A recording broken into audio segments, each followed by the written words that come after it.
Abonnez-vous massivement à la chaîne Lissapo English Club TV. Mbote mingi bandeko balandi, eza bino professeur Platine Bihata. Na chaîne na bino bolingaka mingi Lissapo English Club TV. Alors, on ici que zomio, ko bossana te ko aimer ou soit ko s'abonner à la chaîne na biso, oyo ezo pesa biso possibilité à apprendre anglais pour na rolobango partout au monde. Alors, nous continuons la leçon sur pluriel. Oyo monaki na mbalelandi ezalaki leçon 13A et les autres zokoba na leçon 13B oyo ezali plural. Plural. Alors, tout le monde a déjà comment de manière générale mot et comment on a pluriel tout le monde sera S. Par exemple, et tablette, toloba tablets. Et phone, tokoloba phones. Et ring, tokoloba rings. Ndeti oyo, et tie, tokoloba ties. Alors, les autres européens c'est un peu oisa particulier, kamoko particulier. Il y a un autre 13B. Pour les sons, il y a 13C et l'organisation sorte, il y a pluriel. Maintenant, oyo, tolobi boy. Au moins, nous avons nouns ending in S, CH, SH, O, Z, and X.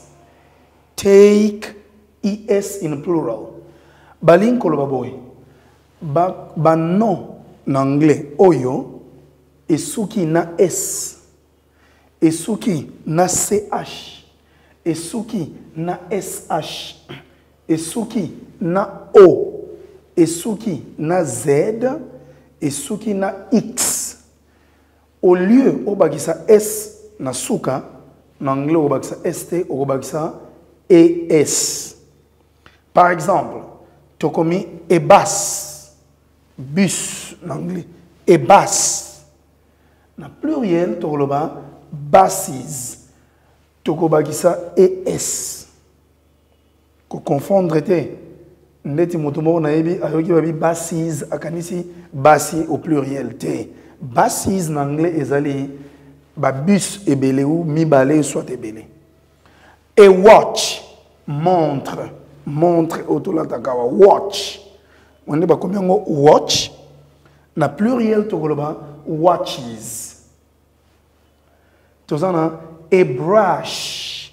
En anglais, tu as sorte de la brosse. Surtout hair brush. Brosse à cheveux. Toothbrush. Brosse yamino.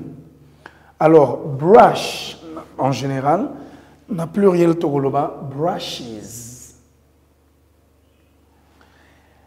Et mango, une mangue, manga. Et mango, togoloba, mangoes, tokobagisa ES nasuka. Et quiz, tokobagisa, tokoloba quizzes, tokobagisa ES. Mais, nazo attirer attention à bino, selon phonétique, il y a langue anglaise, et phonologie nango, ezo senga na mo quiz, ce qui tokomi na pluriel, to double Z. Yango moni ba Z et comme mi balé, na pluriel, au bagisi ES, quizzes. A box, une boîte. Au besoin de bien mingi na linga la carton. Hein, ba na carton ya soso, to carton, to ya mi liquide, to bien box, BOX, a box. A box. Na pluriel comment boxes. OK. Alors, tokotanga après ngai, ok? Et bass. Basses. A watch. Watches. A mango. Mangoes. A quiz. Quizzes. A box. Boxes. Nga nazotanga na singulier, yo zotanga na pluriel. A box. A watch. A brush. A mango. A quiz. A box. Yo siko tangi na singulier nga nazotanga na pluriel. Ok? Buses. Watches. Brushes. Mangoes. Quizzes. Boxes. Ok, merci. Na yango to leki na second point. To moni si ko ba mot mususu na anglais. Soki et soki na y. Mais tala bien. So comme y on les a précédé na consonne. Par exemple, en anglais activity, activity, activity. Omoni activity. T à l'andani na y, T à sa consonne. Lokola y a kangami na consonne, toko changer y wana en i. Alors comme la lettre i, automobile en anglais I. Et bon autobagi ici es. Il y a un autobi inactivity. Au pluriel nous disons activities. Ou ndenge bandego américain balobaga inactivity, activities. Talamo university. University is a ty.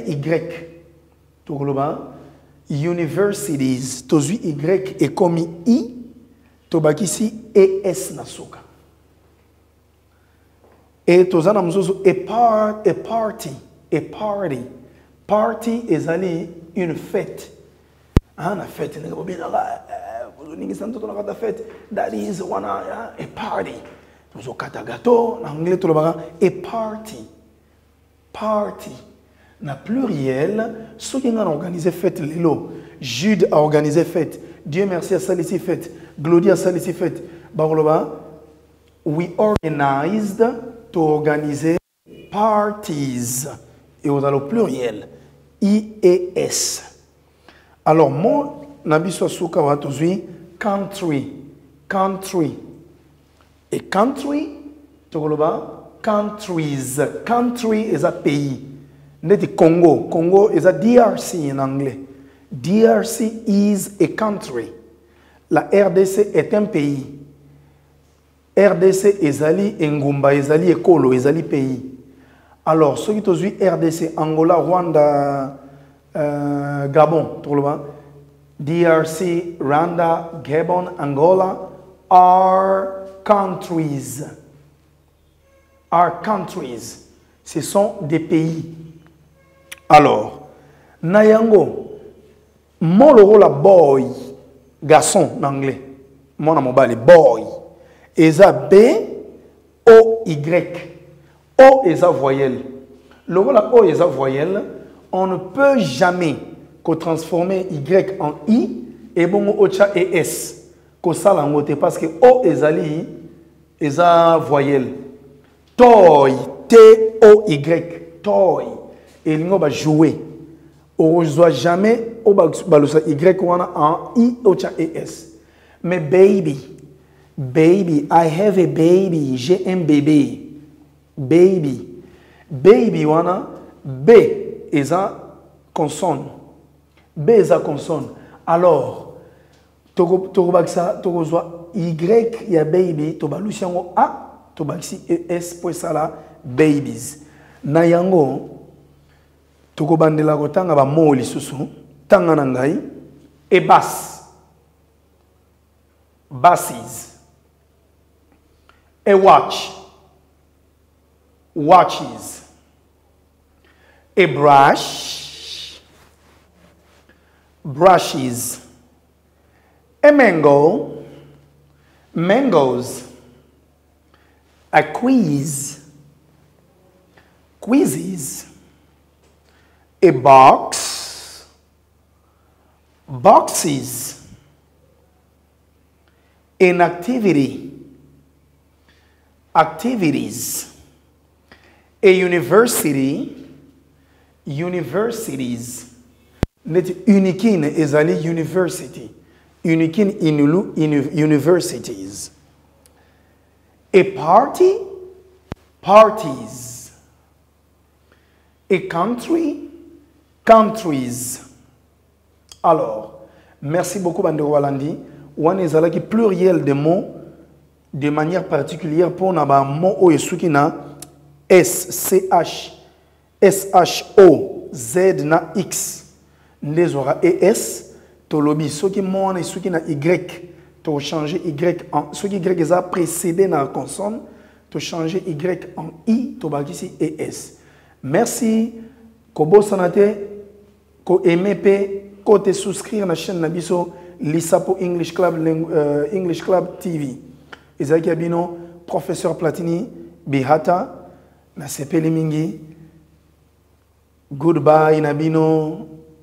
Au revoir. Oeza anglais moko bazo l'accepter na ndenga lingala pour comprendre facilement. Belé bozo déplacer bozo kena mboka ba paya oeza na monoko anglais bozo na et compréhension na likambo ba ko biso ya pete o comprendre anglais te ba tindi ko mulai pona ba schéma ko sama ko ba monoko anglais za pete ça simple langue ko banga ngote bokota na club Lisapo English TV bango ba laksa ka penda na ndenge ke muto azana matière ko banda 01 o ka penda awari you kisuka